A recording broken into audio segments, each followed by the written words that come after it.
Bueno, decíamos en nuestro comentario inicial que la economía, a causa muchas veces de lo que sucede en la política, no termina de arrancar. Y yo hace tiempo tenía ganas de hablar con una persona que aprecio, respeto muchísimo, que si de algo sabe precisamente es de economía y de política, ambas cosas.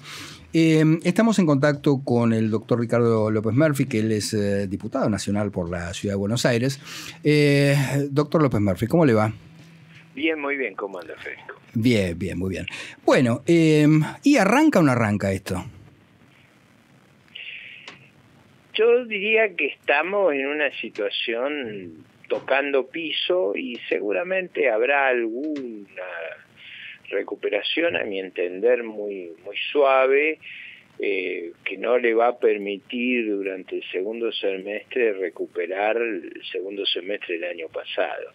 O sea, usted cuando sufre una crisis tan profunda como nosotros hemos tenido, salvo que tenga algún motor excepcional, que yo no lo veo, la superación de esa situación es gradual y lenta, en mi opinión. O sea, usted no está viendo... Si usted quisiera ver el caso de cómo se podría producir una recuperación más rápida, yo le diría, si tuviéramos una cosecha estupenda y precios internacionales muy favorables, como ocurrió allá por el 2003, 2004, donde se produce precios muy buenos, cosechas buenas, y los vecinos también se recuperan, ahí usted podría presenciar un fenómeno de rápida recomposición. Si no, va a ser un proceso lento y laborioso. O sea, usted no ve la famosa B corta. No creo que la vea nadie, que lo mire con cuidado. Después hay otro tema que me interesa particularmente su opinión por esto que decía al principio, ¿no? Porque usted no solamente tiene una amplia experiencia en materia económica, sino también política. Yo veo que, además de la cuestión económica, hay como una paradoja política, ¿no? Porque Milei ganó las elecciones presentándose como alguien que viene a terminar con el Estado. Él se define como un anarcocapitalista, como un anarquista que no cree en el Estado y cree que el Estado es una organización criminal. Pero la paradoja es que él está en la cabeza de ese Estado. Es decir, ¿es posible destruir ese mismo Estado sobre el cual está parado y que dice detestar? ¿Cómo debería ser esa relación? No, eso no es muy racional. Claro. Vamos a ser prácticos. Usted tiene que hacer lo que hacen los países sensatos del mundo, y si usted no es muy ambicioso, sus vecinos más razonables. Yo diría Chile, Uruguay forman parte de esa razonabilidad y ninguno de ellos tiene esas ideas neronianas de terminar con Roma. Yo diría hay que administrar mejor nuestro Estado, seguramente hay que reducir su tamaño porque es muy gravoso para la sociedad civil y para los contribuyentes, pero de ninguna manera hacer algo distinto de lo que hacen los países desarrollados o lo que hacen nuestros vecinos más juiciosos. ¿Y usted qué visión tiene de estos economistas que admira Milei, de Rothbard, por ejemplo? Porque en general, digamos, quienes no provenimos de la economía, digamos, no estamos empapados de estos conceptos, pero ¿usted ve viable estas afirmaciones, digamos, en las cuales insiste? Yo no participo de esa visión ni en lo profesional ni en lo filosófico. En lo profesional, si ustedes quieren, lo académico, yo pertenezco a otra tradición, que es la tradición que ha prevalecido en el mundo occidental, donde lógicamente tiendo a tener una mayor afinidad hacia la ortodoxia, hacia no tener demasiadas expectativas en que cambios todos los días del dial mejoran la actividad económica. Yo creo más en poner reglas, respetar las reglas, ser muy previsible, y que si usted hace sistemáticamente eso, establece las reglas de juego que le permiten a la sociedad civil, al sector privado, desarrollarse con mayor aptitud y amplitud. No se olvide que uno de los grandes reclamos que hay en Argentina es que las reglas sean estables. Si algo explica el RIGI es eso. Reglas estables, que usted no venga a invertir y al otro día diga, cambió la regla, vos perdiste todo lo que tenés. Eso no es razonable. Si los países exitosos son países muy, muy previsibles. Ahora, Suiza, Singapur, los países escandinavos, claro. Todos esos países que están al tope de las aspiraciones de la gente en el mundo, son países estables. Claro, la pregunta es si una sola administración en 4 años puede dar esas señales, porque sabemos que del otro lado lo que hay es un populismo. Usted puede empezar y puede hacer que ese proceso sea lo más exitoso posible. Claro. Para eso, como diría Fernando Enrique Cardoso, la presidencia implica, y los ministros, explicar todo el tiempo. Claro. Usted no se olvide que usted tiene que orientar. La política es madre y maestra. Contiene, tiene, si usted quiere, la sensibilidad de poder entender sus angustias, pero además orienta sobre lo que está haciendo para salir y para mejorar. Y en estas cosas es muy claro lo que usted tiene que hacer para mejorar. Usted tiene que ir a una economía estable, abierta, competitiva, donde los derechos individuales estén garantizados, donde la justicia sea transparente, donde las conductas de los dirigentes sean previsibles y donde usted haga prevalecer el mayor nivel de concordia y, si usted quiere, cordialidad en el trato. Sí, creo que es un... Ahí ve la lista de todo lo que falta también. Sí. Y, a ver, ¿cuál es para usted debería ser el papel del Estado, ¿no? Porque muchas veces Milei habla, digamos, de esa generación del 80, por ejemplo, ¿no? Pero eso nunca, ninguno de ellos, ni Roca ni Pellegrini, pensaron en su primera etapa. Al contrario. Estado muy fuerte. No, es que fuerte. Todos esos hospitales públicos, esos colegios, escuelas públicas que todavía hoy están en pie. Además, como tendieron al país, lo llenaron de ferrocarriles, pero lo llenaron no solo para movilizar riquezas muertas, sino lo llenaron también para asegurar la paz interior, para terminar con digamos, las actitudes sediciosas. El país disfrutó la paz interior al amparo de la Constitución y de la legalidad. Cualquier caudillito que se quería sublevar o quería imponer sus pretensiones feudales era aplastado por el sistema institucional vigente. Eso creó el clima por el cual Argentina recibió ingentes capitales. Creó, entre otras cosas, Pellegrini hizo la caja de conversión que nos dio durante 60 años, 55 años, entre 1890 y 1945, más estabilidad que Estados Unidos, menos inflación y más crecimiento. ¿Qué le parece eso? Impresionante. Y en cuanto al...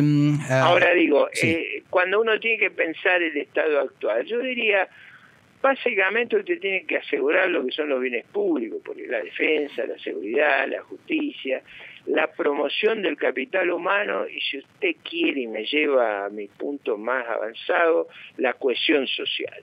Claro. Es bueno que la sociedad progrese, que nadie se sienta que va a ser dejado en el rezago o en el arcón de la historia. Y en materia fiscal, ¿cómo está viendo? Porque Milei llegó con la promesa de bajar impuestos y la verdad que hasta ahora lo que vimos es una suba de impuestos. Yo lo que me pregunto, desde mi absoluta ignorancia de economía, es... Lo bueno siempre es bueno y lo malo siempre es malo. Digo, si aumentar los impuestos es malo, siempre es malo. Y si bajar los impuestos es bueno, siempre es bueno. O sea, no entiendo por qué esto de subir ahora los impuestos para después bajarlos. Yo creo que se recibió una situación que era una pesadilla, una catástrofe. No bien explicada, porque yo creo que no se explicó a la sociedad la extraordinaria gravedad de la situación que se recibía, con 20.000 millones de dólares negativos de reservas, con una deuda con los proveedores que iba a paralizar toda la industria, los servicios, las actividades en la Argentina, que había que normalizar eso con una inflación desatada, con riesgos enormes de parálisis en las operaciones económica de nuestra sociedad, y que eso, bueno, un plan para capear esa situación, y yo diría con relativa éxito lo hicieron, pero sin tener un marco general, o sea, lograron apagar una parte del incendio, pero sin crear una estructura de salida. Y después se dejaron llevar por ese tipo de promesas que no son sensatas para una campaña electoral. Por ejemplo, cuando se decía que íbamos a hacer la dolarización sin dólares, eso no es posible, usted sabe, porque es una cuestión de sentido común. Sí, sí. Cuando se decía vamos a bajar los impuestos, usted tenía una brecha fiscal imposible. Ahora, es verdad que la brecha fiscal debería, y está bien que se la controle enérgicamente. Yo diría que hacia el futuro hay que hacerlo de manera más sostenible, quitando subsidios y haciendo transparente la administración. Por ejemplo, no es cierto que usted tiene un déficit fiscal equilibrado si deja de pagar las cuentas eléctricas, como lo hizo esta administración. No es cierto que usted tiene unas cuentas fiscales equilibradas si la forma en que equilibra es no pagándole a la ciudad de Buenos Aires los 1.500, 1.600 millones que le corresponden por coparticipación. Imagínense que yo invito a todos los que están acá en mi despacho de la Cámara de Diputados a cenar esta noche con la tarjeta de Federico Handahasi. Claro. Ahí es muy fácil. Y sí. Sí. ¿Se da cuenta cómo es? Sí, sí, o sea, eso no puede ser. Claro. Entonces, había que reconocer, y yo lo reconozco, la situación es extremadamente difícil, extremadamente compleja, va a ser compleja, no hay espacio para salidas mágicas. Siempre que usted vea que un mago saca un conejo de una galera, sepa que lo metió antes, no hay magia, no es cierto que hay magia. Claro. Doctor, si a usted lo convocara el gobierno, digamos, hipótesis hasta el momento que veo difícil, ¿usted aceptaría? Tiene razón, es difícil. Pero véalo desde mi perspectiva. Yo lo único que hice en la campaña electoral fue defender nuestras posiciones, nuestro candidato. Traté por todos los medios, como es lógico en un dirigente nacional, que tenía y tiene por distintas razones mucha envergadura en la coalición política que competía por el poder, y ahí tuve con el señor presidente muchas diferencias. O sea, imagínense que una de las ofertas que él hacía era esta de la dolarización. La otra era que iba a venir con una motosierra, con una cosa como si fuera como si fuera un árbol, como si fuera clarear un bosque. Eso no es el Estado. Totalmente. Acá le va a hacer una pregunta a Aida. Ricardo, ¿cómo le va? Mucho gusto, ¿eh?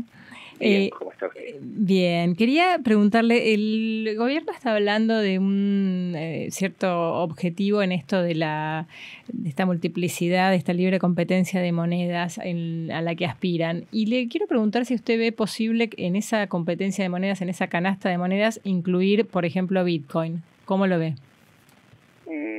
Yo no tendría inconveniente, eso hace más difícil el control del lavado de dinero y las actividades criminales. Aida le va a decir que es más trazable el Bitcoin que la plata física. No, está bien, pero digo, hay más anonimato ahí que en otras operaciones, pero de cualquier manera. Yo no tendría inconveniente. Mi objetivo sería hacer algo parecido a lo que hace Uruguay y lo que hace Perú. Esos son dos países que por distintas razones conviven el dólar y la moneda nacional y otras monedas. Usted tiene mucha libertad para hacer operaciones en monedas de este tipo electrónicas. Sí. Yo creo que cuanto más libertad demos en eso es mejor, y cuanto más nos parezcamos a esos sistemas es mejor. Lo que no me gusta es cuando el presidente dice que va a ser una innovación. Ahí yo le tengo pánico a las innovaciones. Es decir, a mí no me gusta, ¿cómo puedo decir? Hace muchos años a mí me operaron, en un momento estaba con una grave enfermedad. Entonces me podía operar un médico joven que tenía 200 operaciones, un señor grande que me costaba mucho más caro que tenía 4.000 operaciones. Sí. Bueno, yo elegí el de 4.000 y pagué los costos, porque eso hay una sabiduría que da la experiencia. Usted hay un... trate de ser, la menor parte de las veces, yo no quiero ser el prototipo de nadie. Usemos en la Argentina lo que ha sido exitoso en otros lados. Claro. Para probar hay que ser más rico que nosotros. Y tenemos nosotros como somos muy pobres para ser macana. Tenemos como una obsesión por inventar la pólvora siempre en este país, ¿no? Bueno, ¿sí? Claro, eso no hay que inventar nada. Acá hay que, bueno, como hacían, fíjese cómo hizo Sarmiento cuando tuvo que promover ese programa educativo tan formidable que fue tan importante para el crecimiento y el éxito de Argentina. Fue a buscar la maestra de Massachusetts, Claro. que era el distrito escolar más exitoso del mundo. Totalmente. ¿Qué hacía Alberdi? ¿A quién miró la Constitución? Del país que era más libre, más equilibrado y que había logrado construir un centro de atracción de personas y capitales como era Estados Unidos. Sentido común. Y que después miraba, cuando buscaba la migración, miraba a los nórdicos, miraba a gente que fuera industriosa y que nos ayudara a crear una cultura del trabajo. Claro. Doctor, un gusto, como siempre, escucharlo. Bueno, y se repuso de salud, ¿no? Después de esa operación. Sí, me repuse. Bueno. Fue exitoso, ¿no?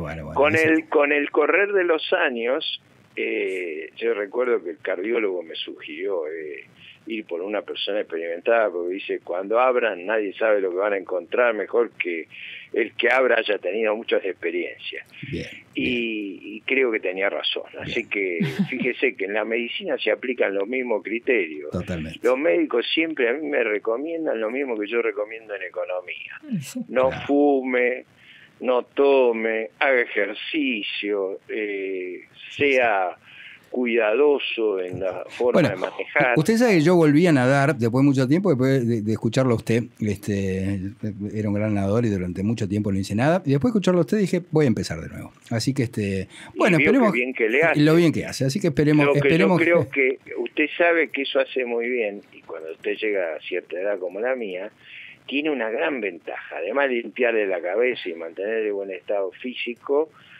es el ejercicio que menos riesgo de accidente tenemos. Claro, es verdad. Así que hay que aplicar esa el problema es que yo voy a nadar en moto, ese es el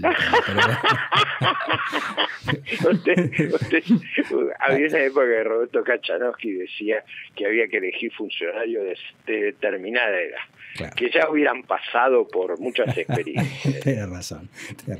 Bueno, doctor, un gustazo. Le mando un abrazo grande, que siga bien. Muchas gracias. López Murphy.